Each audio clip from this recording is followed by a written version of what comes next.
Hello everyone. आज का ये जो वीडियो है वो बेटा वो आप लोगों के टेस्ट के लिए जो मैंने आपको क्लास में बताए थे। कल वीडियो में अपन ने ये सारी चीज़ें एक बार डिस्कस की थी। रासायनिक परिवर्तन, रासायनिक समीकरण, रासायनिक अभिक्रिया, रासायनिक समीकरण को संतुलित करना, द्रव्यमान संरक्षण का नियम, रासायनिक अभिक्रियाओं के प्रकार, ये सारे टॉपिक कल होने वाले टेस्ट में आपके आएंगे। आज मैं आपको कुछ और इम्पोर्टेंट चीज़ जो रह गई थी उसको मैं आपको रिवाइज कराऊंगा। तो चलते हैं। जैसा कि मैंने कल की क्लास में आपको बताया था कि संयोजन अभिक्रिया क्या होती है। ऐसी अभिक्रिया जिसमें क्या होता है, दो या दो से अधिक अभिकारक आपस में मिलकर एकल उत्पाद बनाते हैं, उसको अपन कहते हैं संयोजन अभिक्रिया। दो अभिकारक कितने बना रहे हैं? एक, तो उसको अपन कहते हैं संयोजन अभिक्रिया। अभी मैं आपको कुछ अपनी किताब में जो एग्जाम्पल दे रखे हैं उनके बारे में बताऊंगा।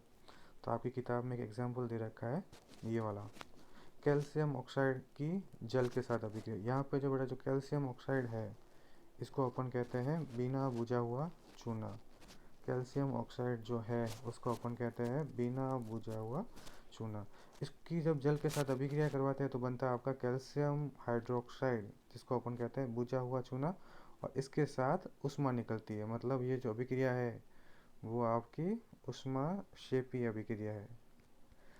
तो एक एग्जाम्पल आपका ये हो गया। अपन देखते हैं तो इसमें देखो बेटा ये क्या है, जल मिलाया हुआ बीकर में और इसके अंदर कैल्शियम ऑक्साइड बुझा हुआ, बिना बुझा हुआ चूना इसके अंदर मिलाया गया। तो जब जल और कैल्शियम ऑक्साइड को मिला जाता है तो बनता है आपका कैल्शियम हाइड्रोक्साइड, बुझा हुआ चूना। इसकी वजह से ये जो क्या होता है, बीकर क्या हो जाता है, गर्म हो जाता है। मतलब ये जो अभिक्रिया है उष्माक्षेपी अभिक्रिया है। अब यहाँ पे जो कैल्शियम हाइड्रोक्साइड बना है, यहाँ पे जो कैल्शियम हाइड्रोक्साइड बना है उस विलयन का उपयोग क्या किया जाता है, दीवारों की सफ़ेदी करने में। याद रखना है आपको ये चीज़ कि यहाँ पे जो बुझा हुआ चूना मतलब कैल्शियम हाइड्रोक्साइड बना है, इसका जो उपयोग है वो किया जाता है आपकी दीवारों की सफ़ेदी करने के लिए। तो अब ये दीवारों की सफ़ेदी जब करता है तो वो जो पदार्थ बनता है वो क्या होता है, तो वो जो पदार्थ होता है वो होता है आपका कैल्शियम कार्बोनेट। ये भी आपको याद रखना है कि भाई जब ये अभिक्रिया हुई इसमें आपका बुझा हुआ चूना CaOH का होल ट्वाइस बना। फिर ये जो CaOH का होल ट्वाइस है इसका जो उपयोग होता है वो दीवारों की सफ़ेदी करने के लिए होता है। और ये दीवार के साथ अभिक्रिया करके क्या बनाता है आपका कैल्शियम कार्बोनेट। तो ये वाली अभिक्रिया की आपको यहाँ पे याद रखनी है, ये भी बहुत ही इंपॉर्टेंट है बोर्ड एग्जाम के लिए आपके। CaOH का whole twice calcium hydroxide plus carbon dioxide क्या बन गया, कैल्शियम कार्बोनेट, और यहाँ पे बन गया आपका जल। ये हो गया संयोजन अभिक्रिया का उदाहरण। इसके अलावा एक और अभिक्रिया जो किताब में दे रखी है आपके वो है कोयले का दहन। तो यहाँ पर देखो बेटा कार्बन प्लस ऑक्सीजन ये बन गया आपका CO2। तो ये भी एक प्रकार की संयोजन अभिक्रिया है। और अपन संयोजन अभिक्रिया का उदाहरण देखते हैं। एक और अभिक्रिया जैसे H2 प्लस O2 से जल का निर्माण। तो यहाँ पर देख लो हाइड्रोजन व ऑक्सीजन दो अभिकारक है और यहाँ पे एकल उत्पाद बन रहा है, इसलिए ये भी क्या है, संयोजन अभिक्रिया है। तो सरल शब्दों में हम कहते हैं कि जब दो या दो से अधिक पदार्थ संयोग करके एकल उत्पाद बनाते हैं तो उनको अपन कहते हैं संयोजन अभिक्रिया है। दो या अधिक अभिकारक मिलके एकल उत्पाद बनाते हैं तो ऐसी अभिक्रिया को अपन कहते हैं संयोजन अभिक्रिया। अभी आपने जो क्रियाकलाप किया था, जो बीकर के अंदर आपने पानी भर के उसके अंदर कैल्शियम ऑक्साइड डाला था, तो उससे क्या हुआ था, बीकर आपका गर्म हुआ था, मतलब उष्मा उत्पन्न हुई थी। इसका मतलब कि जो संयोजन अभिक्रिया होती है वो सामान्यतः क्या होती है, उष्मा सेपी अभिक्रिया। अब उष्मा सेपी अभिक्रिया किसे कहते हैं, जिन अभिक्रियाओं में उत्पाद के निर्माण के साथ साथ उष्मा भी उत्पन्न होती है। क्या होती है, उष्मा। इसी वजह से इन अभिक्रिया को अपन कहते हैं उष्माक्षेपी अभिक्रिया।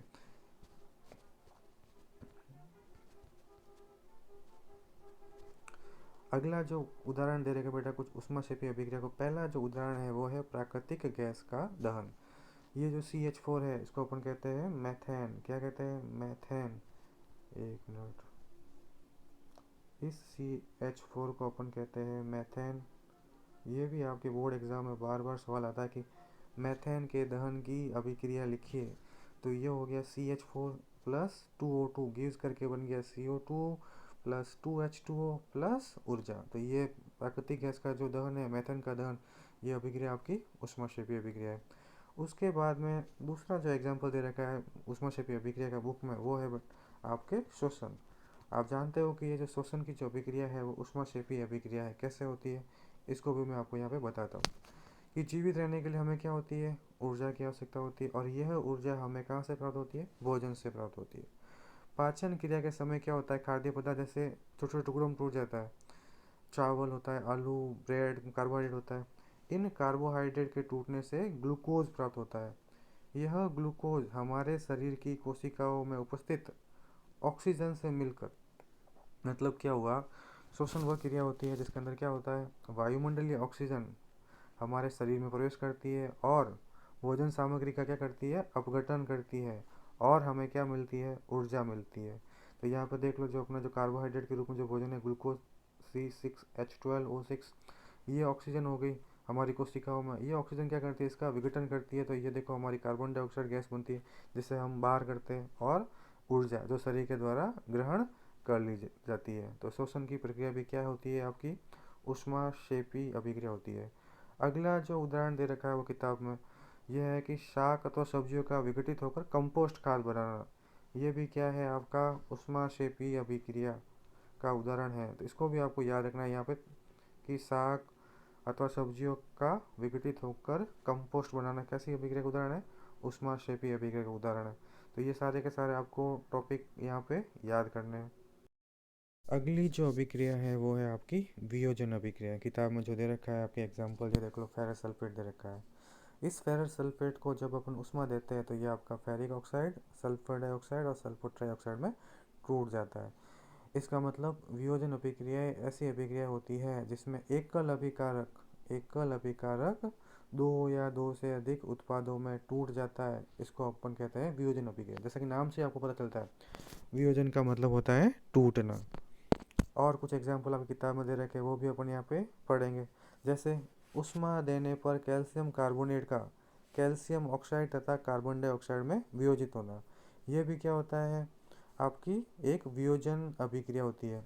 यहाँ पे देखें आप, ये जो कैल्शियम ऑक्साइड होता है इसको अपन क्या कहते हैं, बिना बुझा हुआ चूना। इंपॉर्टेंट सवाल याद रखना आपको, बोर्ड में 1 नंबर का सवाल आता है कि बिना बुझे हुए चूने का आपको फॉर्मूला लिखना है, तब आप लिखोगे CaO, और बुझा हुआ चूने का फॉर्मूला लिखोगे तो आप क्या लिखोगे, CaOH का होल ट्वाइस। ये होता है आपका बुझा हुआ चूना। फिर अपन देखो बेटा, यहाँ पे जो पदार्थ टूट रहा है वो किसकी वजह से टूट रहा है, उष्मा की वजह से। तो ऐसी अभिक्रिया को अपन क्या कहते हैं, उष्मीय वियोजन। तो ये आपके उष्मीय वियोजन का उदाहरण है। फिर अपन अगला एग्जाम्पल यहाँ पे देखेंगे। यहाँ पे एक और एग्जाम्पल दे रखा है, वो दे रखा है लेड नाइट्रेट का। जब लेड नाइट्रेट को अगर अपन ताप देते हैं तो ये आपका लेड ऑक्साइड, नाइट्रोजन डाइऑक्साइड और ऑक्सीजन में टूटता है। तो यहाँ पर जो भूरे रंग का जो धुआं निकलता है परख नली के अंदर, वो होता है आपका नाइट्रोजन डाइऑक्साइड। ये भी आपको याद रखना है, जो भूरा धुआं निकला है वो किसका है, नाइट्रोजन डाइऑक्साइड का। और अपन इसका एग्जाम्पल अपन देखेंगे अभी।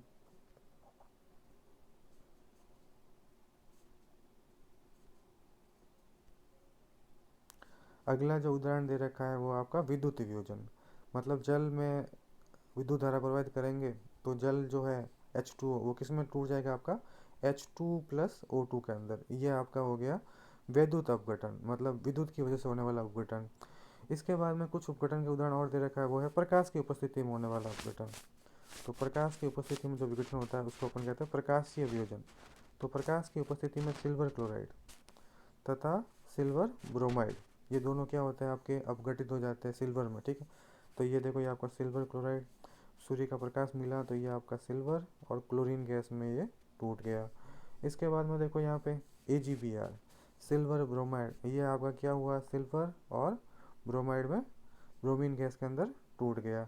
अब यहाँ पे जो अभिक्रिया है सिल्वर ब्रोमाइड वाली, ये जो अभिक्रिया है आपकी ब्लैक एंड वाइट फोटोग्राफी, मतलब श्याम श्वेत फोटोग्राफी में इसका उपयोग किया जाता है। आपको याद रखना है, एग्जाम में सवाल आता है कि ब्लैक एंड वाइट फोटोग्राफी या श्याम श्वेत फोटोग्राफी में किस यौगिक का उपयोग किया जाता है, तो आपको लिखना है सिल्वर ब्रोमाइड, और ये पूरी अभिक्रिया भी इसके अंदर आपको लिखनी है।